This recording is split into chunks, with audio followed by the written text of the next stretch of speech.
Ravi de vous retrouver encore à travers cette nouvelle thématique.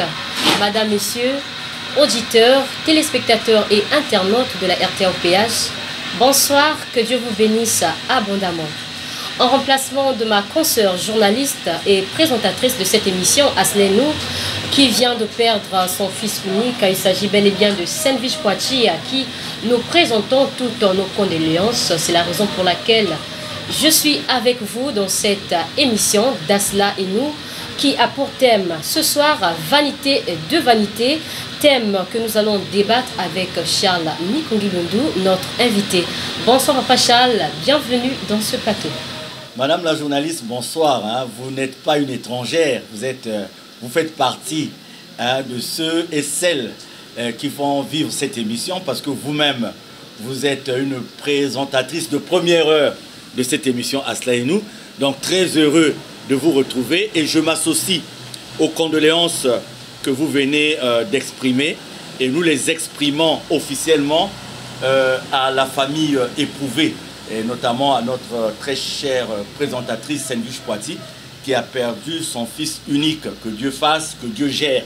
En tout cas, c'est avec une joie sincère que je salue les internautes, les téléspectateurs, les auditeurs, parce que la considération est là, parce que la confiance est là.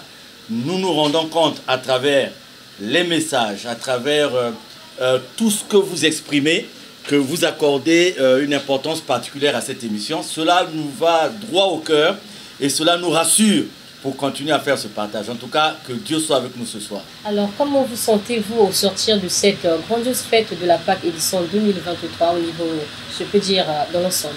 C'était une fête mouvementée, très mouvementée d'ailleurs, mais qui s'est bien terminée par la grâce de Dieu. Vous savez, j'ai l'habitude de prendre comme image pour cette fête de Pâques le fait de mourir avec Christ et de ressusciter avec lui.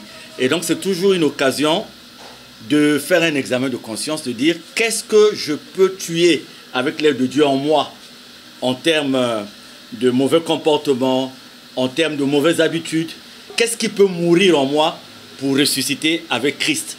Et ça, c'est la ligne maîtresse que j'observe pendant la fête de Pâques. Vous savez, ailleurs, on parle de carême, d'autres vont parler encore de jeûne, et nous parlons d'un respect scrupuleux de la chasteté, qui part de jeudi avant la fête de Rameaux à jeudi après la fête de Pâques, donc hier. Donc mon état d'âme, bien, il est serein, il est bon. C'est vrai que nous avons tous été secoués par cette mort inattendue. Pourquoi je dis inattendue? La mort, c'est vrai, c'est notre chemin à nous tous. Et on est souvent content de fêter une mort quand nous avons une personne de 102 ans, 103 ans, 104 ans qui nous quitte, et même de 99 ans. Parce que nous nous disons, voilà, quelque part, la personne a fait son temps. Et des fois aussi, nous avons des maladies à long cours, où nous nous sommes battus, où nous avons prié, nous avons fait ce qu'il fallait faire, mais nous sommes arrivés à la conclusion qu'il fallait se mettre devant l'évidence, se mettre devant Dieu. Et là aussi, la peine y est, mais elle a été quelque part préparée, préparée par tout ce temps qu'aurait duré la maladie. Et puis, comme ça, on a un matin, un enfant qu'on a chéri, qui part, et dans des circonstances inattendues, il y a la peine. Et c'est vrai que nous commençons cette émission avec cette peine, mais qu'est-ce que vous voulez? C'est l'unique façon d'aller reconforter notre consoeur, c'est de continuer à faire cette émission. C'est pour ça que nous ne sommes pas allés vers une rediffusion. Nous avons fait appel aux anciennes de l'émission que vous êtes, et voilà, pour continuer, et il faut continuer, il faut se battre, il faut vivre, il faut continuer à marcher, il faut continuer à aller de l'avant. Merci pour ce briefing, Papa Charles. Parlons bien, parlons mieux. Quelle est la considération que les hommes ont pour leur Dieu créateur? vous posez là une question d'actualité. Quelle est la considération que nous autres humains, nous avons de Dieu notre Créateur? Bon, il y a deux façons de répondre à cette question. Il y a ceux qui pensent que Dieu n'existe pas. Il y a ceux qui pensent que Dieu n'est pas leur Créateur et donc ils n'ont rien à voir avec Dieu. Ils se sont fait leur Dieu à eux. Il y en a qui sont leur propre Dieu. Ils croient en eux, en leur capacité de se battre, de créer, de vivre, d'aller de l'avant. D'autres encore, dans cette catégorie, sont allés vers des dieux et ils ont assis leur confiance, leur foi sur ces dieux. Ces dieux peuvent être de la nature, peuvent être issus de la nature. On croit au vent, on croit au soleil, on croit à la lune, on croit à l'eau, on croit aux animaux de la forêt. D'autres encore croient à des ancêtres, à ceux qui nous ont précédés. Et même à des parents qui sont vivants. On croit à son oncle parce qu'il est dépositaire d'un certain pouvoir. Donc, il y a tout cela. Pour eux, nous parlerons de Dieu en termes de rappel, d'information, parce que c'est notre mission de leur dire qu'il existe le soleil, c'est vrai, la lune, les totems, mais il y a Dieu, qui est le Dieu créateur, gouverneur de toutes choses dans les cieux, sur la terre. Il y a la catégorie, c'est-à-dire nous autres, qui nous réveillons, que nous réclamons de Dieu. Et moi, je voudrais insister sur cette catégorie. Quelle considération tous ceux qui disent que j'appartiens à Dieu, que je loue Dieu, que je glorifie Dieu, que je fréquente les lieux de prière, que je fréquente les églises. Quelle considération avons-nous de Dieu? C'est ça la grande question, parce que il faut se poser cette question, madame la journaliste. Parce que les statistiques nous démontrent que nous sommes majoritaires, que nous sommes nombreux à fréquenter les églises et à fréquenter les lieux de prière. Alors, quel devait être l'impact dans la marche de la société? Quelles devaient être les conséquences dans la marche même de la société? On devait vivre une société d'amour. On devait avoir des gens désintéressés, qui se battent, c'est vrai, qui travaillent à la sueur de leur front, mais qui ont le souci du bien-être des autres, qui ont le souci de la vie des autres, qui ont le respect de la vie des autres, qui n'exploitent pas les autres, qui ne briment pas les autres, qui ne sous-estiment pas les autres, qui ne considèrent pas les autres comme des citoyens de deuxième zone. Nous devons avoir des gens qui ont vis-à-vis du matériel une autre considération, parce qu'on sait que nous sommes des passe-à-outre, nous sommes des pèlerins sur cette terre, et qu'à un jour venu, nous allons repartir vers Dieu. Mais qu'est-ce que nous constatons au contraire? Que plus on fréquente les églises, plus on fréquente les lieux de prière, le mal est en train de ronger notre société. Alors, c'est la raison pour laquelle nous nous posons la question de savoir quelle considération alors, à partir de cet instant, avons-nous de Dieu? Est-ce que nous réclamons de Dieu de façon théorique? Est-ce que nous réclamons de Dieu de façon verbale? Est-ce que nous avons fait de la fréquentation des églises, des lieux de prière, une simple habitude? Parce qu'il faut se couvrir d'une certaine considération, parce qu'il faut se couvrir d'une certaine notoriété, parce qu'il faut se couvrir d'une certaine moralité que nous n'avons pas en réalité. Voilà donc les questions que nous nous posons pour nous ramener dans les détails que nous considérons comme étant des détails simples, mais qui au contraire déterminent la relation que nous devons avoir vis-à-vis de Dieu. Mais depuis toujours, l'homme est resté ingrat, dubitatif devant les manifestations de Dieu. Papa Charles, pourquoi? Regardez, madame la journaliste, c'est ça le grand paradoxe. Je le disais tantôt, quelque part, que vous et nous, au siècle présent, nous n'avons pas d'excuses. Nous n'avons pas d'excuses, pourquoi? Parce que nous disposons de tous les outils pour connaître ce qui s'est passé avant nous, pourquoi cela s'est passé avant nous, et pour tirer les leçons nécessaires par rapport à ça. Regardez comment les rapports ont toujours été conflictuels entre Dieu et ses créatures.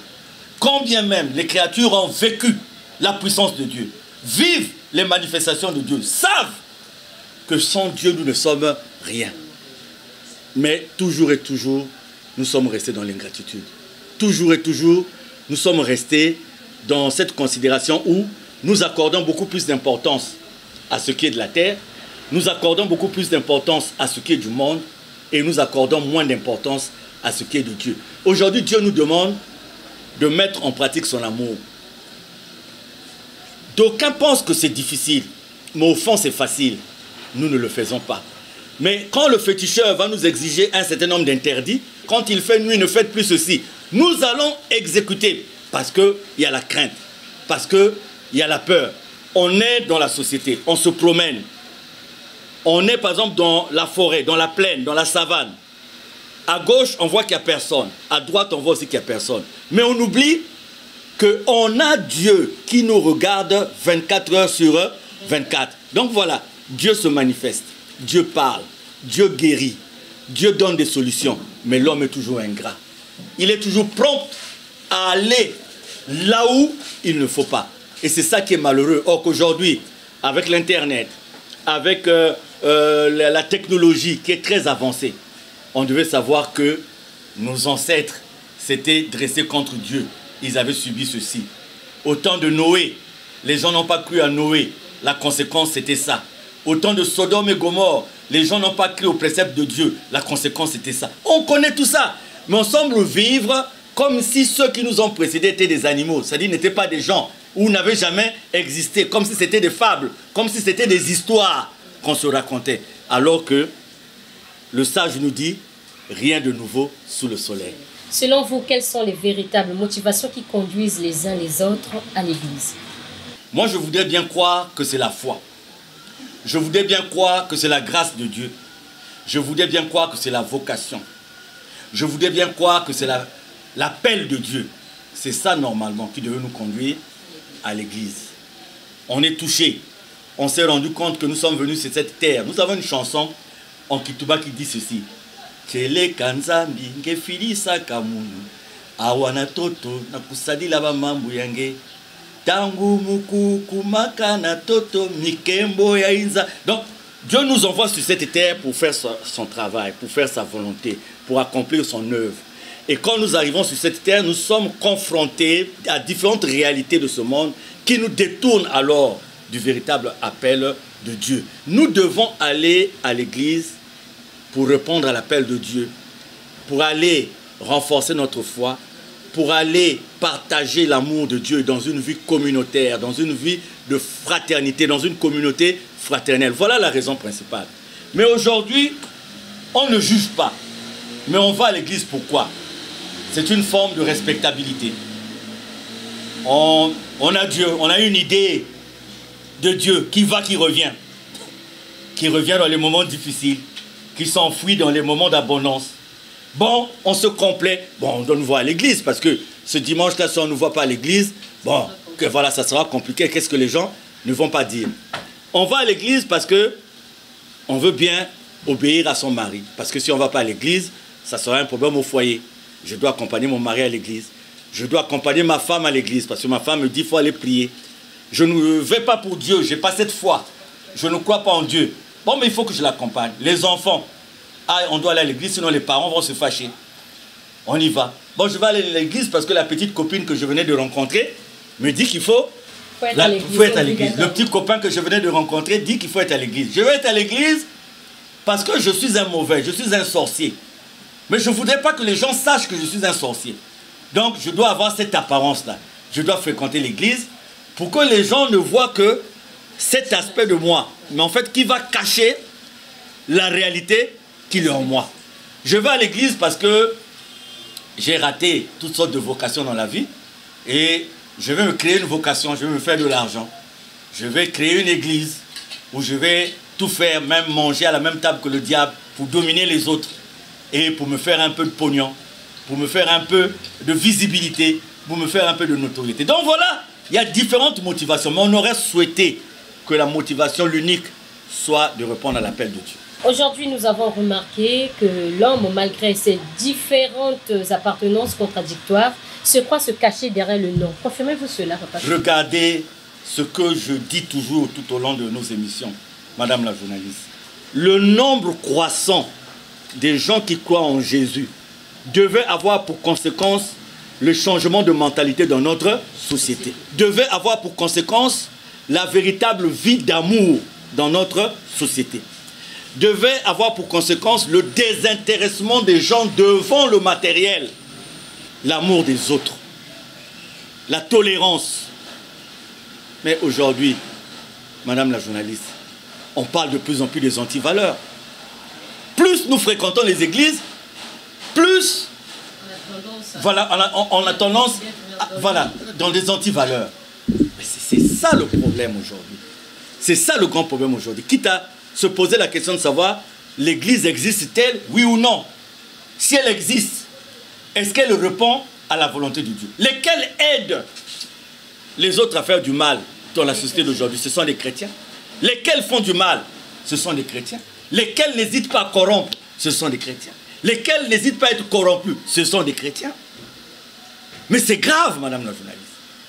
À croire qu'il faut laisser le nom de Dieu tranquille. Parce que plus nous l'utilisons, plus nous désacralisons son nom. Et le sens même de la prière laisse à désirer. Voilà, chers auditeurs, chers téléspectateurs, je voudrais dire ceci simplement.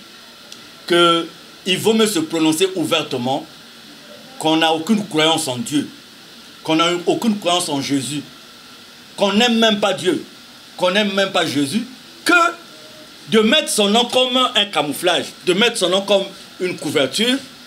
Voilà, remettons ceci entre les mains de Dieu, faisons ceci au nom de Dieu, alors qu'on sait pertinemment qu'au fond de nous, on ne connaît pas ce Dieu-là. On n'a jamais accepté ce Dieu-là. On ne sert pas ce Dieu-là. C'est ça que nous voulons décrier aujourd'hui. Parce que nous sommes comme des pharisiens de temps nouveau. Nous sommes comme les sadducéens de temps nouveau. Nous sommes comme les scribes de temps nouveau.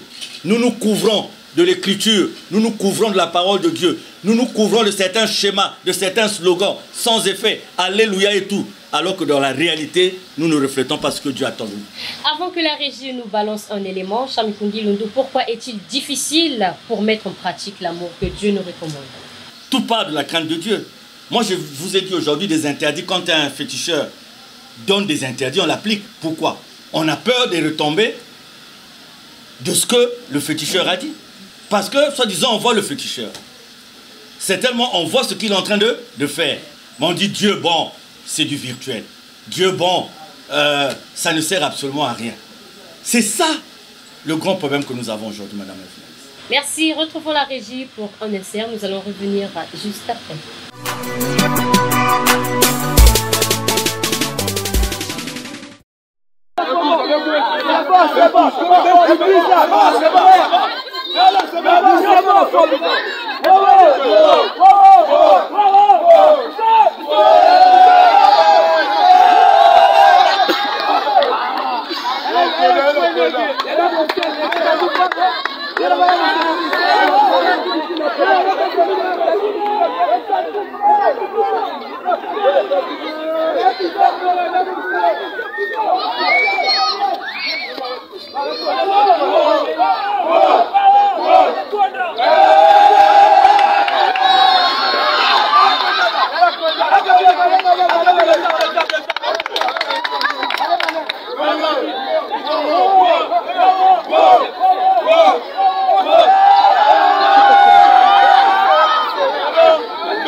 Ce que l'on croit de la vanité résulte souvent d'un complexe d'infériorité, nous dit une citation de célébrité. Vanité des vanités, notre thème de ce soir. Papa Charles, pouvez-vous nous dire le choix de ce thème? Pourquoi avoir choisi ce thème? Madame la journaliste, chers auditeurs, chers téléspectateurs, on assiste à des scènes, on assiste à des situations, on assiste à des événements qui sont le fait des hommes et qui nous font dire que nous n'avons pas la même connaissance du sens de la vie. Nous n'avons pas la même appréciation du sens de la vie. Parce que si nous savions que nous sommes étrangers sur cette terre, que nous sommes des pèlerins sur cette terre, et qu'à un moment donné, nous repartirons vers Dieu. Si nous savons, mes bien-aimés, qu'il y a eu ceux qui nous ont précédés, qui sont repartis, sans considération de religion, sans considération d'ethnie, sans considération de race, sans considération de pays, sans considération de rang social, sans considération d'âge. Il y a eu des puissants, des pauvres, des nantis, des riches, mais tous ont fini par repartir vers Dieu. Nul n'est éternel sur cette terre. Mais alors, vanité de vanité, parce que nous voyons que les agissements de certains d'entre nous, et notamment de ceux qui prient, ne répondent pas à ce principe de savoir que nous devons s'aimer dans cette vie présente, ce qui nous fera obtenir la vie à venir ou autrement la vie éternelle. Donc, nous partons du principe que nous sommes aussi des dieux, que nous allons vivre aussi éternellement comme Dieu. Voyez Jésus, pourquoi? Il y a beaucoup de raisons qui peuvent expliquer l'éternité de Jésus. Mais je veux seulement vous dire une chose. Regardez depuis quand on parle de Jésus. Ceux qui nous ont précédés, qui sont morts, ont parlé de Jésus. Ceux qui les ont précédés aussi ont parlé de Jésus. Nous aussi, nous parlons de Jésus. Donc, vous voyez déjà un exemple de l'éternité de Jésus. Ce n'est pas le cas de Hitler. Ce n'est pas le cas de Staline. Ce n'est pas le cas des autres. Ce n'est pas le cas de Chimpavita, bien que ce sont restés des noms dans l'histoire qui nous donnent comme des repères, qui deviennent comme des références. Donc, vanité de vanité, parce qu'aujourd'hui, on s'est dit, il faut qu'on se lève quand même. Qu'on crie, qu'on parle, qu'on interpelle. Parce que ce que nous faisons aux autres aujourd'hui, ce que nous faisons de nous-mêmes, de nos propres vies, on cherche la beauté et on se dit que c'est cette beauté qui va nous conduire vers Dieu. On cherche l'argent à outrance et on se dit que c'est cet argent qui va nous conduire vers Dieu. On cherche la domination sur les autres parce qu'on se dit que c'est cette domination qui va nous conduire vers Dieu. Alors, ça fait peur, madame la journaliste. Parce que si nous vivons comme si nous ne devons jamais mourir, regardez même ce qui se passe dans les veillées. Les gens viennent dans les veillées sans même avoir une idée de la souffrance. Sans compatir à la famille. Sans compatir à la douleur éprouvée. Nous avons assisté à un accident ici à Pointe-Noire. C'est un cortège qui se dirige vers le cimetière. Les gens sont sur les toits des voitures et il y a un accident, c'est-à-dire entre le lieu de la veillée et le cimetière, il y a eu un accident, il y a eu des morts. Vous voyez des gens, s'ils savaient qu'il y a un qui nous avait précédés, ils n'allaient pas avoir cette attitude. Et voilà que la mort les a surpris pendant qu'ils étaient censés accompagner un autre mort. Non loin d'ici, le soir, allant à la recherche de légumes, je suis tombé au marché qu'on appelle marché du péage ici à Ngoyo, sur un débat entre deux jeunes. Et il y en a un qui sort un couteau, qui dit à l'autre, je vais te tuer. Donc il prend la responsabilité de donner la mort à l'autre. Il dit, je vais te tuer, je. Et il y a beaucoup de gens qui utilisent ce jeu-là, qui prennent la partie, il dit, je vais te tuer. Et pendant que les gens cherchaient à séparer, ils reculent sans savoir qu'il y avait un véhicule qui venait sur la voie. Donc le véhicule a pris, écrasé, le cerveau est sorti de sa tête, madame la journaliste. C'était effroyable, c'était affreux. Alors il est mort en promettant quoi? La mort à l'autre. Il a dit, je veux te tuer, je. Mais il est mort avant.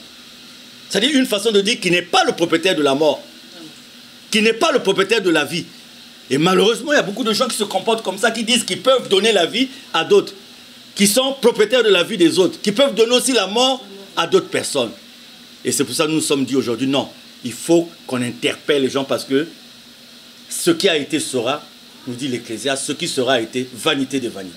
Alors, quels sont les bénéfices de vivre en sachant que tout est vanité? Ah, quand on sait que tout est vanité, que rien n'est éternel, que la pauvreté d'aujourd'hui ne sera peut-être pas la pauvreté de demain, que la richesse d'aujourd'hui ne sera peut-être pas la richesse de demain. Regardez, madame la journaliste, combien de gens sont partis d'une situation ne sachant pas la situation qui devait être la leur dans l'avenir.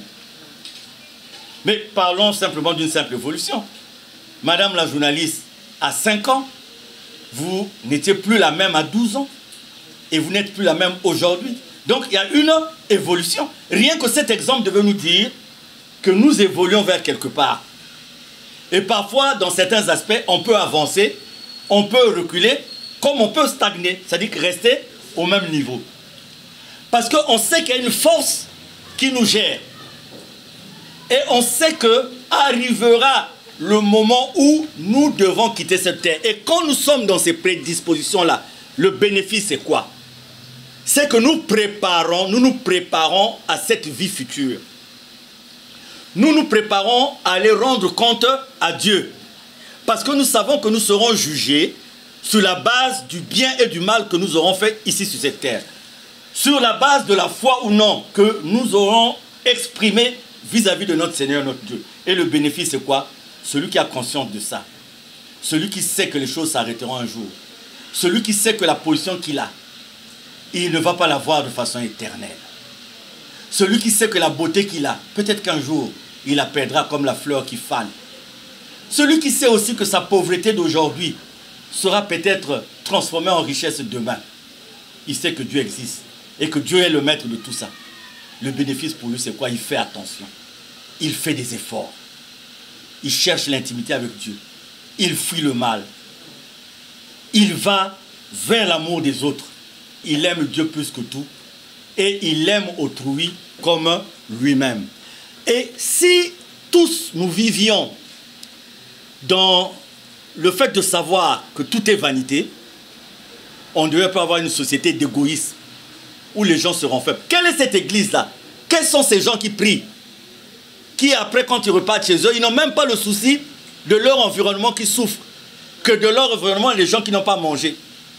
Il y a des gens qui vont dormir affamés. Il y a des gens qui n'ont même pas de quoi se soigner. Vous savez, souvent, on fait le reproche à certaines personnes, vous n'êtes pas allé à l'hôpital. Vous avez gardé la maladie longtemps à la maison. Mais ce n'est pas parce que vous ne voulez pas aller à l'hôpital. Ce n'est pas comme en France où il y a le SAMU. Vous appelez le SAMU, on vous prend en charge tout de suite sans pour autant savoir d'abord ce que... Mais il y a des gens qui savent que déjà, il n'a rien à manger. Donc, ils ne disposent de rien pour aller à l'hôpital. Donc, ils meurent à petit feu. Il y a des gens qui vont à l'hôpital, on leur donne un traitement. On dit que pour que le traitement tienne, il faut bien manger. Mais il n'a pas d'argent pour manger.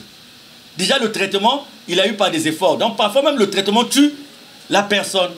Parce que le traitement est sur un terrain sur lequel il ne devait pas être. Personne a dit qu'il faut bien manger pour supporter ce traitement. Donc, le bénéfice d'une société qui sait que tout est vanité, c'est une société qui vit dans la crainte de Dieu.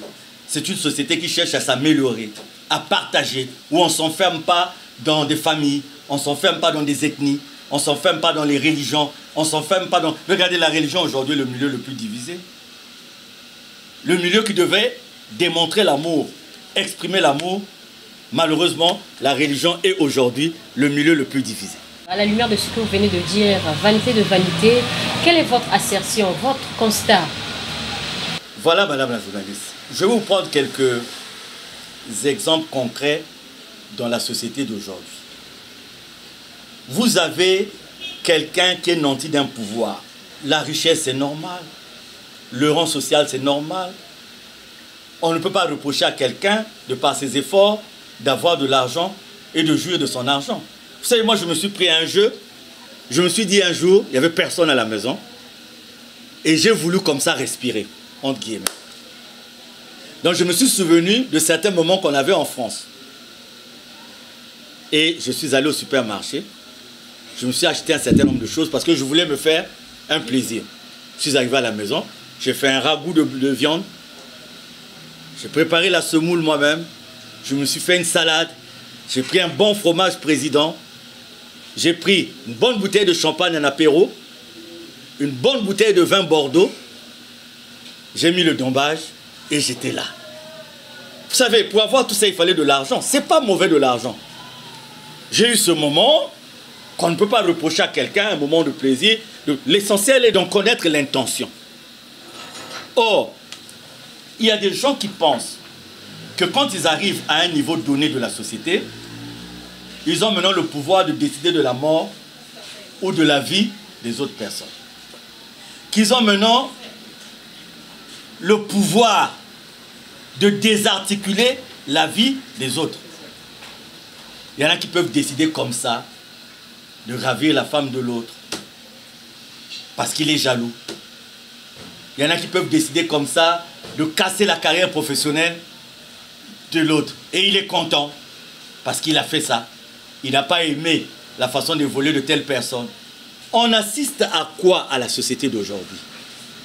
À des gens qui ont même perdu l'idée même de la vie. Quand vous avez quelqu'un, madame la journaliste, qui a 80 voitures, donc il peut faire 2 ans sans rouler dans l'une de ces voitures. Quelle est la finalité d'accumuler autant de biens? Quand on prie, on va à l'église, on est content. Chaque dimanche, on change de voiture pour aller à l'église.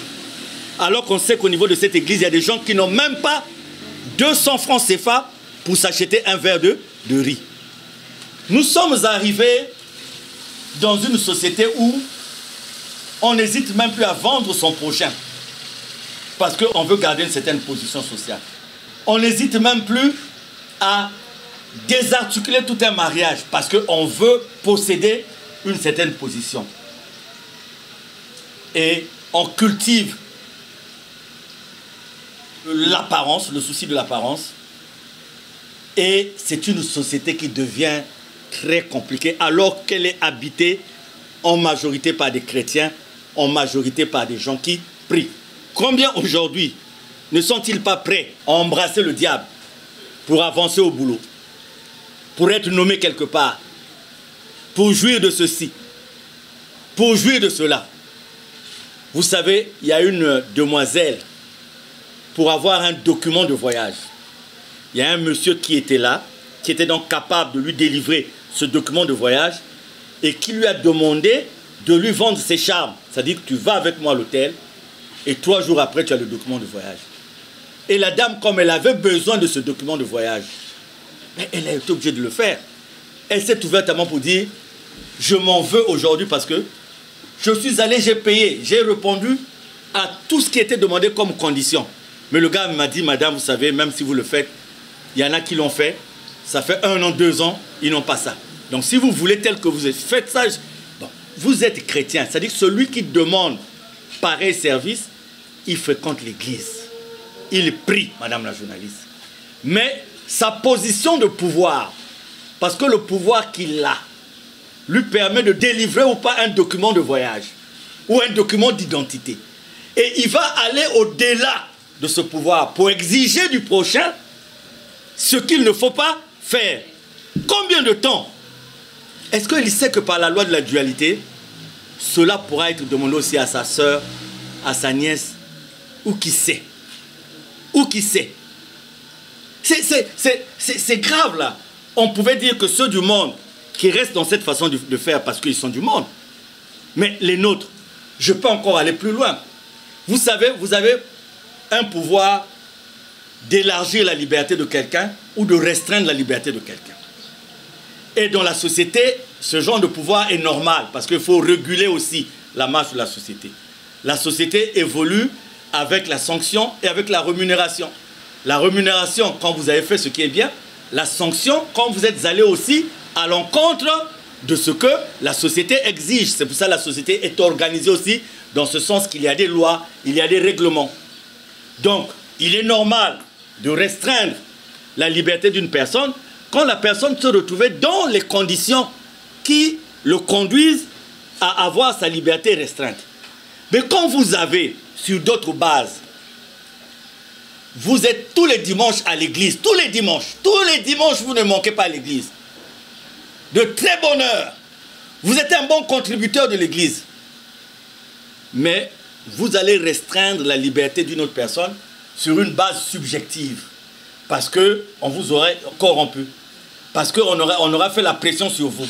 Et vous avez un père de famille que vous allez mettre dans le refus de la liberté au risque de mettre sa famille dans une situation déplorable. Et il y en a qui comptent sur leur corps pour évoluer. Il y en a qui comptent sur des parents pour évoluer. Ils oublient que dans ce monde, nous avons des exemples. Des gens qui ont voulu faire la même chose. Qui ont cru qu'ils allaient vivre éternellement. Ça n'aboutit à rien. Est-ce qu'on prend le temps de se servir de cette histoire? À quoi sert cette histoire? Qui nous confirme que même les plus puissants sont allés sous la terre. que même leur puissance n'a pas été capable de leur amener à la vie. Voilà. Ni leur argent, ni leurs relations, ni rien d'autre. Et quand on vit comme ça, on se dit non, je dois me donner à fond pour que vis-à-vis de Dieu, je ne sois pas reproché de ceci ou de cela. Et nous allons voir que quand nous sommes dans de telles prédispositions, nous ne sommes plus arrêtés dans la quête du bien, dans la quête du partage. Nous ne serons plus arrêtés par les barrières de la famille, les barrières de nom, les barrières de tribu, les barrières de ceci, parce qu'on a Dieu en commun et on avance selon cette réalité. Papa Charles, pourquoi l'homme ne sert-il pas de l'histoire pour s'amender? Mais c'est ce que nous étions en train de dire tout à l'heure. Écoutez, vous menez une vie à outrance, parfois même dans votre famille. Dans votre propre famille, vous avez eu quelqu'un qui a cru qu'il allait marcher sur les autres, qu'il allait dominer les autres par rapport à ce qu'il était. Donc, dans votre propre famille, vous avez eu ces exemples-là. Des gens pour qui la vie allait dans le sens de jouir à outrance, 24 heures sur 24, parce qu'il fallait vivre comme ça. Et on a des gens comme ça dans la famille qui sont morts, qui nous ont précédés. On a des exemples là. On sait que si on fait comme eux, le résultat sera le même. Mais bien que le sachant, on force les choses. On force les choses. On persiste dans la mauvaise façon de faire. Écoutez, moi je pense que nous allons aux toilettes de la même façon que les autres. Quelle que soit la nature des toilettes, il y a des choses qui nous ramènent à l'humain, qui nous disent que, quel que soit ce que tu as, tu es un être humain. Et quand on a le souci de ça, vraiment, je ne sais pas si les téléspectateurs, les auditeurs saisissent ce que je suis en train de dire. Il y a une chanson encore qui dit chez nous, qui me vient à l'esprit, qui dit Kinzenza taiza ovanza fitama tamasita vutuka buakiri timoyo va vanza tomba luvulu sula muela. Donc, nous sommes étrangers sur cette terre. Et pendant qu'on est là, nous devons chercher le salut de notre âme. Et une autre chanson dit Muela ba frère muela mue kakifu muko tunanata kwa Yesu mue kakimvua mako kabileleko tunanata kwa Yesu mue. C'est cette âme là. Ce ne sont pas nos accoutrements, nos habits, nos fonctions et tout. Parce que il n'y a pas une terre qui est réservée aux fonctions. Il n'y a pas une terre qui est réservée aux riches. Moi je salue les amis musulmans qui ont simplifié le rite funéraire, hein, parce qu'ils ont compris que vanité n'est vanité, que c'est fait, quelle que soit la forme du tombeau. Vous allez ériger une pierre tombale, quelle que soit la forme, et là où on n'a pas érigé la pierre tombale, il n'y a pas de changement. Tout est allé sous la terre, tout est allé sous la terre, madame la journaliste. Et il faut le comprendre une bonne fois pour toutes. Il y en a qui haussent les épaules. Je suis l'enfant d'eux, je suis le neveu d'eux, je suis l'oncle d'eux, je suis le fils d'eux. Et vous êtes à l'église, vous continuez à amener ce rythme à l'église. Vous continuez à vivre avec la même culture au niveau de l'église. Mais la finalité, c'est quoi? Rien du tout. Merci beaucoup, Papa Charles. Le temps imparti à notre émission va bientôt toucher à sa fin. Mais avant notre séparation, nos internautes voudraient bien savoir quel doit être le message de l'église par rapport à la vanité, notre thème de ce soir. Il faut que l'église soit le modèle. Il faut que l'église soit l'exemple. Parce que nous avons aussi dénaturé certaines pratiques au niveau des églises. Nous avons ramené au niveau des églises des pratiques de la société. Il faut apprendre aux fidèles à l'église de cultiver l'intimité avec Dieu. Regardez, nous avons la Bible. Mais vous montrez la Bible à quelqu'un qui ne sait ni lire ni écrire. La personne va attendre quoi? Qu'on lui dise de ce qui se... C'est que quelqu'un qui sait lire lui parle de ce qui est dans la Bible. Mais vous avez des sourds, vous avez des muets. Si vous leur parlez, il faudrait que quelqu'un qui maîtrise le langage des signes vienne parler. Vous croyez que Dieu, dans sa relation avec ces hommes-là, attendra qu'on vienne lire? Mais Dieu parle dans les cœurs de ces fidèles-là. Le sourd, le muet, si quelqu'un ne vient pas interpréter la Bible, le langage de signes, s'il ne maîtrise pas l'écriture braille, je ne sais pas comment on appelle, il va s'adresser à Dieu. Il va dire, Seigneur, je ne sais ni lire ni écrire, mais je sais que tu existes. Ce que tu as écrit dans ta Bible, grave ça dans mon cœur. C'est ça la véritable intimité, que de réciter à longueur de journée des paroles vaines, comme les pharisiens qui se plaisaient à prier à haute voix dans les rues pour qu'on dise et prie. Alors que dans le fond, comme dit Jésus, leur cœur était le venin. Il faut que l'Église se ressaisisse. Il faut que l'Église cesse d'être à la merci des hommes. Il faut que l'Église cesse d'être à la merci des pouvoirs. Il faut que l'Église cesse d'être à la merci des dominations. Il faut que l'Église dise la vérité. Il faut que l'Église sorte des compromis. Il faut que l'Église sorte de la complaisance. C'est à ce titre-là que aussi ceux qui fréquentent l'Église seront nantis de cette puissance de Dieu. Parce que l'Église sera habitée par Dieu. Et lorsque l'Église sera habitée par Dieu, les fidèles seront habités par Dieu. Ils sauront comment faut-il être en intimité avec Dieu. Et le monde va trembler. J'ai le fou de Branham, qui est un ami qui dit, oh là, alléluia, le diable tremble. Le diable n'arrive pas à dormir. Qu'est-ce qu'il veut dire par là? Que si véritablement, quand nous mettons nos genoux à terre, nous avons cette réelle intimité avec Dieu, eh bien le monde de ténèbres va trembler. Merci Papa Charles. Si vous avez été demandé de conclure, que diriez-vous? Je dirais simplement ceci, mes frères et sœurs, vous qui comptez sur votre beauté, c'est bien. C'est une grâce que Dieu a eu à faire que vous soyez beau, que vous soyez belle. Vous comptez sur votre argent, c'est bon. Dieu a dit, tu mangeras la sueur de ton front. Donc ce n'est pas une mauvaise chose que d'avoir de l'argent. Vous comptez sur votre pouvoir, eh bien, conduisez ce pouvoir de façon à vivre dans l'équité, de vivre dans la justice, de penser au bien-être des autres. Vous avez une certaine puissance quelque part. Utilisez cette puissance pour que l'amour règne entre les humains. Mais sortons de l'ignorance qui nous fait dire que quand nous avons une petite parcelle de pouvoir, ça nous donne le droit de décider de la vie ou de la mort des autres. Que parce que nous avons un peu d'argent, ça nous permet de manipuler les autres.